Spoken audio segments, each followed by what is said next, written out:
రండి, పాల్గొనండి, దైవ దీవెనలు పొందండి.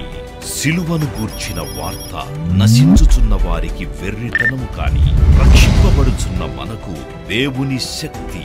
1 కొరింథీ 1:18 యునైటెడ్ పీపుల్స్ ఫెలోషిప్ UPF నిర్వహించు సిలువ ధ్యానములు 40 రోజుల ఉపవాస ప్రార్థనలు. తేదీలు 2024 ఫిబ్రవరి 19వ తారీఖు నుండి మార్చి 29వ తారీఖు వరకు. సమయం ఉదయం 4 గంటల నుండి ఉదయం 7 గంటల వరకు. స్థలం centenary Baptist church, clock tower దగ్గర, సికింద్రాబాద్. వివరములకు 9550504718 9030757571 నంబర్లను సంప్రదించగలరు. దూర ప్రాంతముల వారు సిలువ ధ్యానములలో యూట్యూబ్, ఫేస్బుక్ మరియు జూమ్ ప్రత్యక్ష ప్రసారం ద్వారా పాల్గొనవచ్చును. Zoom meeting ID 9550504718 passcode 7777. గమనిక, రామ్నగర్ ఈ సేవ నుండి సెంటినరీ బాప్టిస్ట్ చర్చ్ సికింద్రాబాద్ వరకు బస్సు సౌకర్యం కలదు. అందరికీ ఆహ్వానం. ఆహ్వానించువారు ప్రభువు దాసురాలు జాయ్ చెరియన్ గారు, వ్యవస్థాపక అధ్యక్షురాలు మరియు సీనియర్ పాస్టర్ UPF హైదరాబాద్.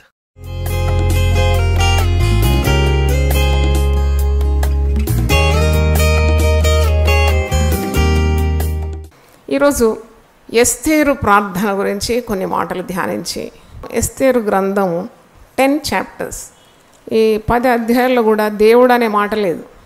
ఇది వింతైన గ్రంథము. పరిశుద్ధ గ్రంథంలో దేవుడు అనే పేరు లేని గ్రంథం ఏదంటే ఎస్తేరు గ్రంథమే. కానీ దేవుడు చేసిన మహిమ కార్యాలు అయితే కనులకు గట్టినట్టే ఉంది. దేవుడు అనే పేరు లేదు కానీ దేవునికే మొరపెడుతుంది రాణి అయిన ఎస్తేరు. ఎస్తేరు అంటే నక్షత్రం, స్టార్. ఈమె గురించి చరిత్ర మీకు అందరికీ తెలుసు, సండే స్కూల్లోనే చదువుకున్నారు కదా. ఎస్తేరు, ఆమెకి ఇంకో పేరు ఉంది, హదస్సా అని. ఎస్తేరు అంటే నక్షత్రం. పరిశుద్ధ గ్రంథంలో ఉంది కదా, దానియేలు 12:3 ఎవరైతే అనేకుల నీతి మార్గాల్లో నడిపిస్తారో వారు ఆకాశ మండలం అందలి జ్యోతుల వల్లే ప్రకాశిస్తారు.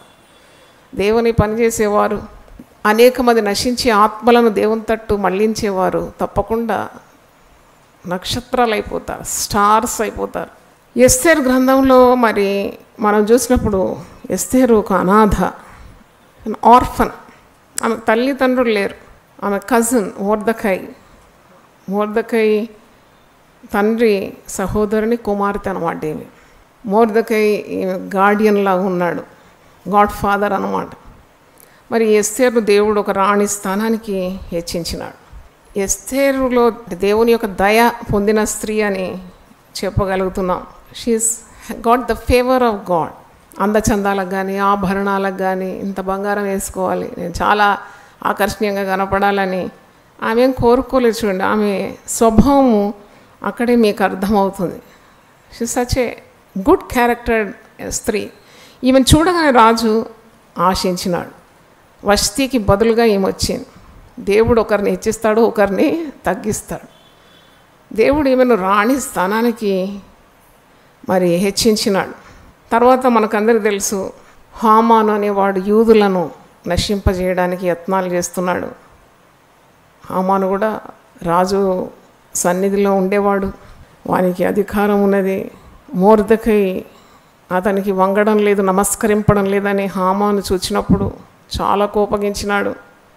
మోర్దెకై ప్రాణం మాత్రం తీయుట స్వల్పకార్యం అని ఎంచి మోర్దెకై యొక్క జనులు ఎవరైనదని తెలుసుకొని అహష్వేరోషు యొక్క రాజ్యమంతట నుండి మోర్దెకై స్వజనులను అనగా యూదులను మట్టు పెట్టడానికి పన్నాగాలు పన్నుతున్నాడు. యూదులందరినీ నశింపజేయాలి, ఎందుకంటే ఒక్క మోర్దెకై నాకు నమస్కరించలేదు. కోపం వచ్చేసింది అన్నమాట. దురహంకారం అంటే రాజు దగ్గర ఉండేవానికి నమస్కారం పెట్టలేదు.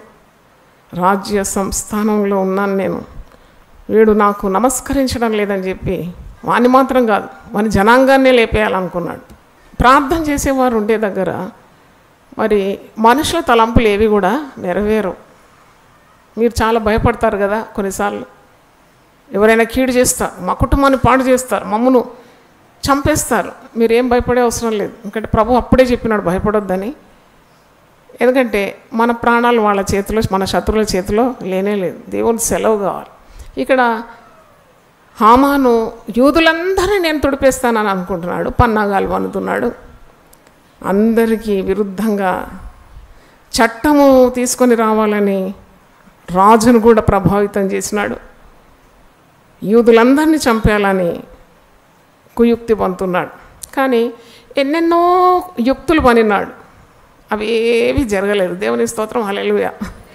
అయితే సామెతలు 19:21 ఒక మాట ఉంది, నరుని హృదయంలో ఆలోచనలు అనేకములుగా పుట్టును, యెహోవా యొక్క తీర్మానమే స్థిరం. అంటే ఎవరో అనుకుంటే జరిగే కార్యాలు కావవి. అంటే ఒక్క హామాన్ అనుకుంటున్నాడు దేవుని ప్రజలందరినీ చంపేయాలనుకుంటే అది అయ్యే పని కాదు.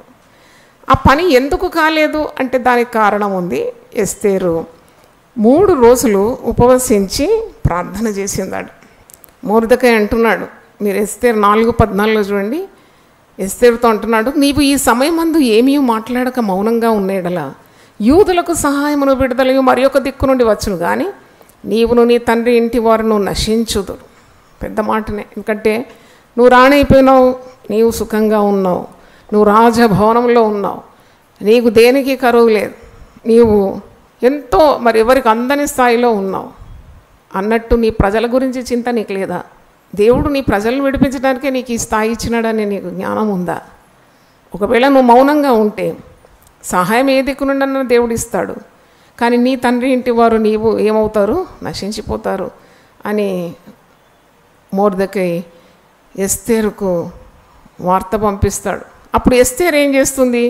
15-16 చూడండి. అప్పుడు ఎస్తేరు మొర్దెకైతో మరల ఇట్లను, నీవు పోయి షూషాను నందు కనబడిన యూదులందరినీ సమాజ మందిరంలోకి సమకూర్చి నా నిమిత్తము ఉపవాసం ఉండి 3 దినములు అన్నపానములు చేయకుండుడి. అమ్మో, అన్నం తినొద్దట, పానం కూడా చేయదు, నో వాటర్ నో ఫుడ్, అన్నపానములు తీసుకోకుండా నేను నా పనికత్తెలను కూడా ఉపవాసం ముందు.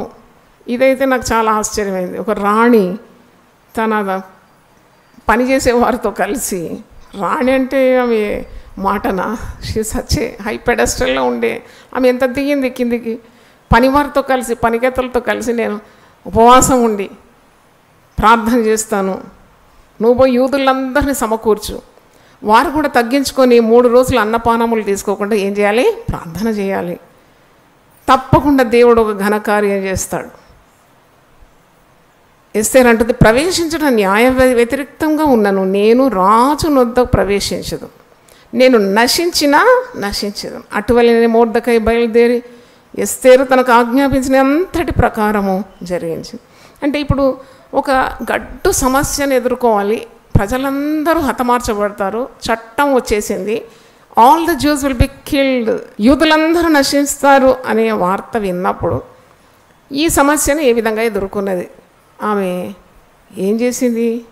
ప్రార్థన చేయడానికి పూనుకుంది, తగ్గించుకోవడానికి పూనుకుంది, ప్రజలందరినీ కూడా కలిపి కట్టుగా ప్రార్థన చేయమని ఆదేశిస్తుంది, తను తాను కూడా తగ్గించుకుంది, పనికత్తెలతో కలిసింది. ఎన్ని రోజులు ప్రార్థన అట? 3 రోజులు. ఈ 3 రోజుల ఉపవాస ప్రార్థన అనే ఈ ఆలోచన ఎస్తేరు చేసిన 3 రోజుల ఉపవాస ప్రార్థన ఉండే అన్ని సంఘాలకు కూడా కలిగిందని నేను నమ్ముతున్నాను. అంటే 3 days ఫాస్టింగ్ ప్రేయర్. కానీ ఇక్కడ కఠినమైన ఉపవాసం ఇది. ఉపవాసం చేసి అసలు ఎప్పుడు ఈ ఉపవాసం విడిపోతామా అని ఎదురు చూడడం కాదు. ఇక్కడ ఆహారం లేదు, పానం కూడా లేదు. వారికి అంత భారమైన హృదయం ఉంది. వారి ప్రజలకు విడుదల కావాలి, మరణశాసనం కొట్టివేయాలి, యూదులందరూ రక్షింపబడాలి, రాజాజ్ఞ మరి మారిపోవాలి, చట్టం మారిపోవాలి, శత్రు అయిన హామాను అణిగిపోవాలి, వాడే వేసినాడు ఈ పన్నాగాలన్నీ. ఇవన్నీ వారు ప్రార్థన చేస్తున్నారు. రాజు సన్నిధికి పోకుండా చాలా రోజులు అయిపోయింది, దాదాపు 30 రోజుల కంటే అధికమైంది. ఎస్తేరు రాజు సన్నిధికి వెళ్ళి అది ప్రవేశించకూడని సమయంలో ప్రవేశించాలి, తన ప్రజల గురించి రాజుకు చెప్పాలి, హామాను గురించి రాజుకు తెలియజేయాలి, యూదులందరినీ రక్షించాలి. ఇది పెద్ద పని అన్నమాట ఎస్తేరు. అప్పుడు ఆమె తన సొంత తెలివిని స్వబుద్ధిని ఆధారం చేసుకోలేదు. She decided to pray. ఎందుకంటే ప్రేయర్ చేంజెస్ థింగ్స్, ప్రార్థన సంగతులను మార్చేస్తుంది. కాబట్టి ఆమె పూనుకుంది ప్రార్థన చేయడానికి, పనికత్తెలను పిలుచుకుంది, ఆ పనికత్తెలు ఎంత అదృష్టవంతులు కదా, రాణితో కలిసి ప్రార్థన చేయాలంటే they are really great privileged. అంటే సాధారణంగా ఎవరు అలా చెయ్యరు, కానీ ఈమె పనికత్తెలను పిలుచుకొని ప్రార్థన చేస్తుంది. దేశమంతటా యూదులకు ప్రార్థన చెయ్యాలని ఆమె ఆదేశించింది. తర్వాత ఈ ప్రార్థన మూలంగా ఆమెకు గొప్ప ధైర్యం వచ్చింది. దేవుని స్తోత్రం, హల్లెలూయా. ఫస్ట్ బెనిఫిట్ ఏంటి? ప్రార్థన ద్వారా 3 రోజులు ఉపవాస ప్రార్థన, ఆహారం పానం తీసుకోకుండా నేను ఇలా ధ్యానిస్తున్నప్పుడు ధైర్యం. ఏం ధైర్యం? పోకూడని సమయంలో రాజు సముఖంలోకి వెళ్ళడానికి. పోకూడని సమయంలో రాజు సముఖానికి వెళ్తే రాజుకు ఒకవేళ కోపం వస్తే ఆమె తల ఖండించబడుతుంది. అంటే ఇఫ్ ఈజ్ యాంగ్రీ, అంత ఉగ్రుడైపోతాడు అన్నమాట. అలాంటిది వారి నియమాలు. రాజు ఆజ్ఞ ఇస్తేనే ఆయన సన్నిధికి రావాలి. రాజు తన బంగారు దండాన్ని చూపెడితేనే రాజు సన్నిధికి రాగలుగుతారు. మరి ఏమంటుంది? నేను వెళ్తాను, నేను నశించదు. Even if I have to die, I will die. పోనీ నా ప్రాణం పోయినా పర్వాలేదు, నా ప్రజలందరి కొరకు నేను నిలబడతాను. నా ప్రజలందరూ మరణించకూడదు, వారికి రక్షణ కలగాలి, వారి నిమిత్తం నేను రాజు సన్నిధికి వెళ్తాను. అంటే ఇంత ధైర్యం ఎట్లొచ్చిందంటే కేవలం ఆమె పనికత్తెలతో కలిసి చేసిన ప్రార్థన. దేవుని స్తోత్రం, హల్లెలూయా. అంటే ప్రార్థన చేసిన యూదులందరూ కూడా ప్రార్థన చేయమని మొర్దెకైతో సెలవిచ్చింది కదా, అందరూ ప్రార్థన చేస్తున్నారు. దేవుని బిడ్డలందరూ ప్రార్థన చేసినప్పుడు మరి నాయకులకు ఏం కలుగుతుంది? ధైర్యం కలుగుతుంది. దేవుని స్తోత్రం. ఆదిమ సంఘంలో కూడా మీరు చూస్తారు, అపోస్తలులు దేవుని వాక్యం అందించేటప్పుడు చాలా వితర్కాలు, విద్వేషాలు, మరి పోరాటాలు ఎదుర్కొంటున్నారు. బెత్తములతో కొడుతున్నారు, వాళ్ళను ఖైదీలుగా బంధిస్తున్నారు. అప్పుడు కూడా సంఘము వారి కొరకు అత్యాసక్తితో ప్రార్థన చేసింది. సంఘము ప్రార్థన చేస్తున్నప్పుడు వారు బహుధైర్యంగా దేవుని వాక్యాన్ని ప్రకటించినారు. హల్లెలూయా చెప్తారు ఒకసారి. అంటే సంఘ ప్రార్థన మీద ఉంటుంది నాయకుల ధైర్యం. మరి ఇక్కడ ప్రార్థన చేస్తున్నప్పుడు ఎస్తేరుకు మంచి ధైర్యం కలిగింది. She got so much of courage, boldness.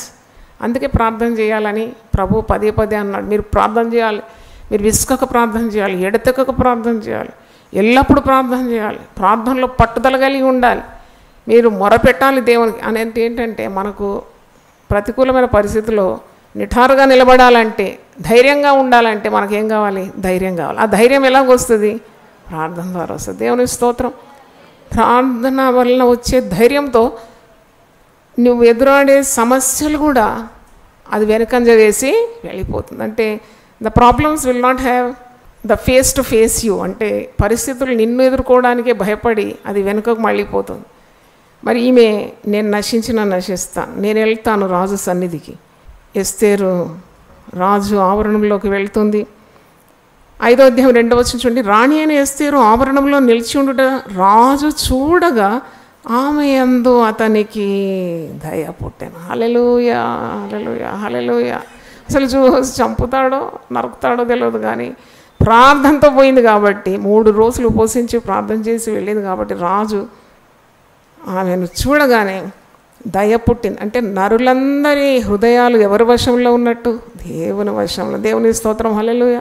చాలామంది అధికారులను కలవడానికి పోయినప్పుడు when you go to meet a authority, Esther మనకు మంచి మాదిరి చూపెడుతుంది. పెద్ద జనరల్ మేనేజర్ని కలవాలి, మేనేజింగ్ డైరెక్టర్ని కలవాలి, నీ ఉద్యోగపరంగా మాట్లాడాలి, నీ లీవ్ గురించి మాట్లాడాలి, ఇంక్రిమెంట్ గురించి మాట్లాడి, అరియర్స్ గురించి మాట్లాడి, ప్రమోషన్ ట్రాన్స్ఫర్ గురించి మాట్లాడాలంటే అల్లాటప్పగా పోయినామంటే గెట్ అవుట్ అంటాడు ఆయన. ఐ డోంట్ హ్యావ్ టైం అంటాడు. విల్ వెయిట్ అండ్ సీ అంటాడు. కమ్ లేటర్ అంటాడు. ఎన్నెన్నో సాకులు చెప్తారు. కానీ నాకు అనిపిస్తుంది ఈ వాక్యం చదివినాక సిద్ధపాటుతో పోతే ఆ అధికారి నిన్ను చూడగానే స్మైల్ ఇస్తాడు. దేవుని స్తోత్రం. మాకు విదేశాలు పోవడానికి నాకు వీసా కావాలి, నాకు అయ్యగారు. మాకు అసలు ఇంట్రెస్ట్ లేదు విదేశాల కింద పోవాలి, దేవుడు ఇక్కడ పని చేయమని చేసుకోవాలి. నాకు ఇవన్నీ నాకు పట్టించుకోను కదా, మీకు తెలుసు కదా. మరి బాబు చాలా తొందరగా చేస్తున్నాడు, టికెట్స్ ఇద్దరికి బుక్ చేసినాడు రావాలంటే. మరి వీసా కావాలి కదా, వీసా కొరకు మేము ఇంటర్వ్యూకి వెళ్ళినాం. నేను నిలబడుతూ ప్రార్థన చేస్తూ ఉన్నాను అనమాట. ఎందుకంటే కొన్నిసార్లు వీసా ఇవ్వకుంటే మేము పోలేం కదా. మరి మా ముందు 6 ఉన్నారు. అంటే వాళ్ళంతా యవనస్తులు, బిజినెస్ మీద స్టడీ టూర్ మీద పోతున్నారు. మేమైతే కుమార్ని చూడడానికి వెళ్తున్నాం. 6 కూడా వీసా దొరకలేదు. నేను 6 ఆయన టఫ్గా మాట్లాడుతున్నాడు ఇంగ్లీష్లో మాట్లాడుతున్నా. ఒకరికైతే ఇంగ్లీష్లో రిప్లై ఇవ్వడానికి కూడా వస్తలేదు పాపం. You don't know English, why did you come for visa? అటు అంటే అది కూడా అర్థమవుతలేదు ఆయనకు. ఇది తిట్టేది కూడా అర్థమవుతలేదు పాపం. ఆ పాస్పోర్ట్ తీసి ఇలా పడేసినాడు, అంత ఇంత స్టఫ్గా అనిపిస్తే, నాయన ఇప్పుడు నా టర్న్ వచ్చింది, ఇప్పుడు పాస్పోర్ట్ మూతి మీద పడేస్తాడా లేకుంటే పొమ్మంటాడా ఏమన్నాడు. ఎందుకంటే నేను ప్రార్థన చేసి వెళ్ళినాను, ప్రార్థన చేస్తూ ఉన్నాను. మీకు చెప్తే ఆశ్చర్యం అండి. అది ఓపెన్ చేసి చూసినాడు. నిఖిల్ చర్యాన్ కుమారుడు, వాల్మార్ట్ పెద్ద కంపెనీలో పెద్ద డైరెక్టర్గా ఉన్నాడు. అవన్నీ చూసి ఒక్కసారి స్మైల్ ఇచ్చిండు నాకు, మంచిగా స్మైల్ ఇచ్చిండు అనమాట. అప్పటిదాకా పెద్ద పులిలాగా అరుస్తూ ఉన్నాడు. మరి ఇప్పుడు నేను పోగా నేను అయ్యగారి పక్కన నేను గుడ్ మార్నింగ్ సార్ అని అంతే, మంచి స్మైల్ ఇచ్చి అసలు ఎన్నో ప్రశ్నలు అడుగుతారు. అయ్యగారు అయితే నాతో అన్నాడు, నిఖిల్ది టెలిఫోన్ నెంబర్ కూడా నువ్వు కంటపాఠం పెట్టుకోవాలి, ఎందుకంటే వాళ్ళు అడుగుతారంటే. నాకు అవసరం లేదు, వీసా వద్దేమో, అంత పెద్ద టెలిఫోన్ నెంబర్ ఇది అమెరికాది, నా వల్ల కాదు. నాకు ఎప్పుడు అలవాటు దేవుని వాక్యము కంటపాఠం. ఈ టెలిఫోన్ నెంబర్ కంటపాఠం నేను చేయను, ఇస్తే ఏం లేకుండా లేదని చెప్పిన. కానీ పోగానే ఎంత బాగా మాట్లాడినాడంటే, చాలా అణుకోతోటి. అంతవరకు ఉన్న రూపం వేరు, నేను పోయినప్పుడు వేరే రూపం. తర్వాత వెంటనే శాంక్షన్ అన్నాడు ఆల్ ది బెస్ట్ మ్యామ్ అన్నాడు. అరే ఇదేంటి మంచిగా వచ్చేసిన. నేను 10 సంవత్సరాల వీసా శాంక్షన్ చేసినాడు, 10 years వీసా. దేవుని స్తోత్రం. అంటే దేవుని కార్యాలన్నీ అలాగే ఉంటుంది. ఈ రాణి రాజు యొక్క సన్నిధిలో వెళ్ళినప్పుడు రాజు ఆమెను చూడగా ఆమె అందు అతనికి దయ పుట్టె. రాజు తన చేతిలో నుండి బంగారపు దండమును ఎస్తేరు తట్టు చాపగా ఎస్తేరు దగ్గరకు వచ్చి దండం యొక్క కొన ముట్టెను. రాజు, రాణి అని ఎస్తేరు, నీకేమి కావాలను, నీ మనవి ఏమిటి, రాజ్యంలో సగం మట్టుకు నీకు అనుగ్రహించదని ఆమెతో చెప్పగా. దేవుని స్తోత్రం, హల్లెలూయా. నీకేం కావాలి చెప్పు రాణి. ఆమె చూడగానే అంత ప్రేమ, అంత దయ అతని పుట్టి, నీకేం కావాలి చెప్పు, what is your problem, what do you want me to do for you. నువ్వు సగం మట్టుకు రాజ్యం అడిగినా నీకు నేను ఇచ్చేస్తాను. హల్లెలూయా. చూడండి ఎంత సిద్ధపాటుతో వెళ్ళింది అండి. నేను అనుకుంటున్నాను సిద్ధపాటు, రాజు సన్నిధి పోవడానికి ఈమె సిద్ధపాటుతో వెళ్ళింది.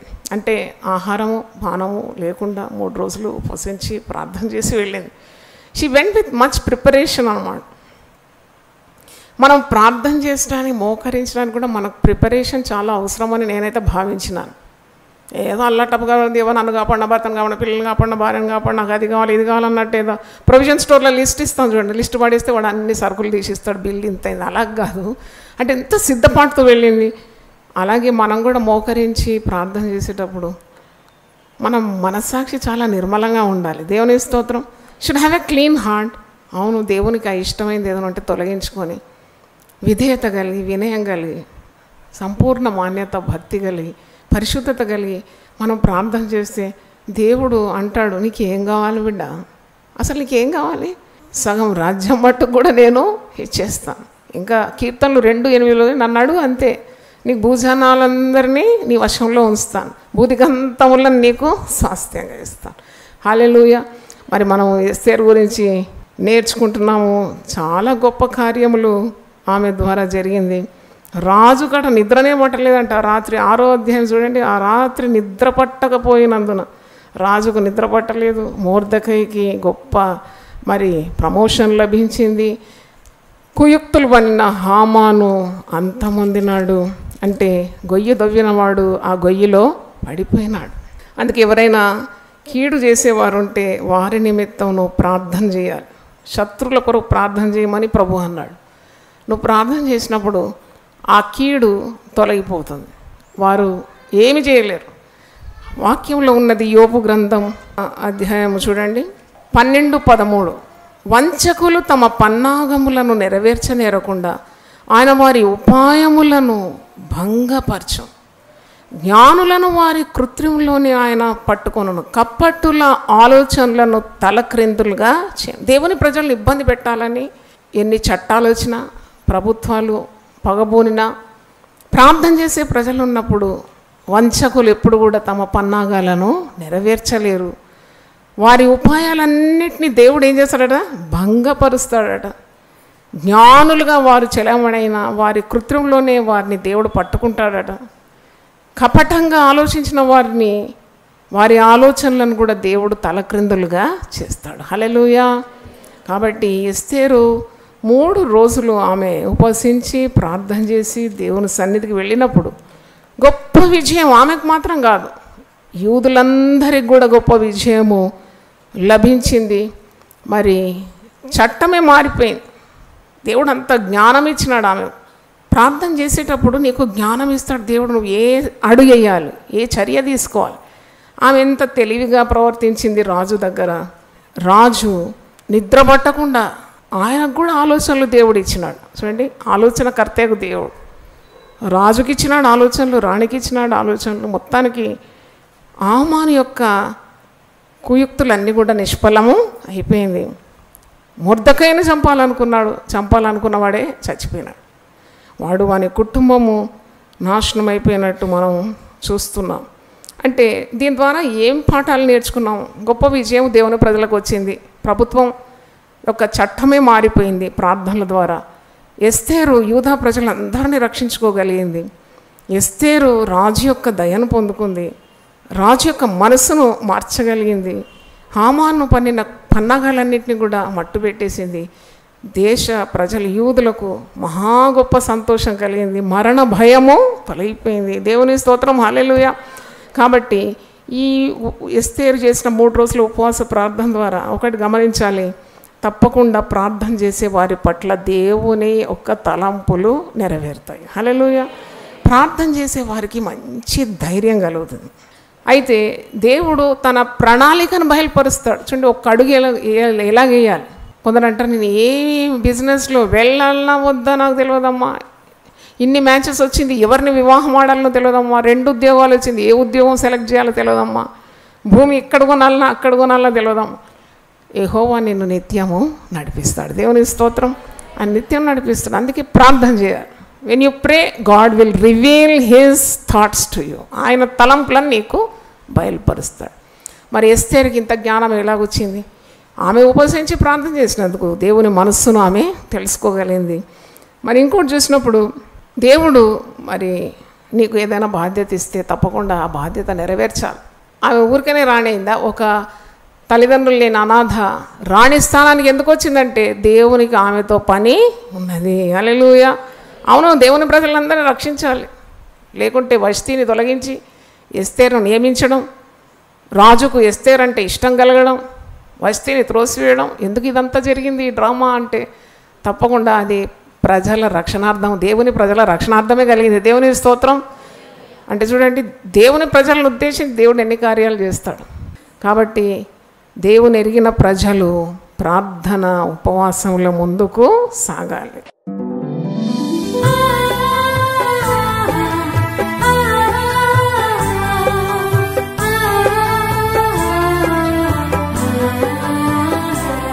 నీ ధనము నీ ఘనము ప్రభు యేసుదే, నీ దశమా భాగము నీయ వెనుదీతువా.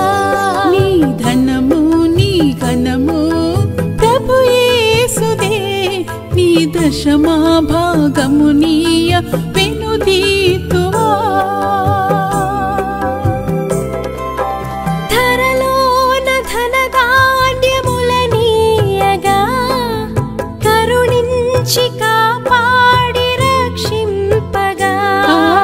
ధరలోన ధనధాన్యములనీయగా కరుణించి కాపాడి రక్షింపగా.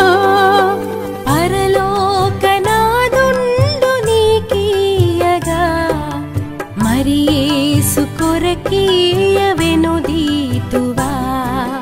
పరలోకనాథుండు నీకీయగా మరి యేసు కొరకీయ వెనుదీతువా. నీ ధనము నీ ఘనము ప్రభు యేసుదే, నీ దశమా భాగము నీయ వెనుదీతువా. పాడి పంటలు ప్రభువు నీకీయగా కూడు గుట్టలు నీకు దయచేయగా. పాడి పంటలు ప్రభు నీకీయగా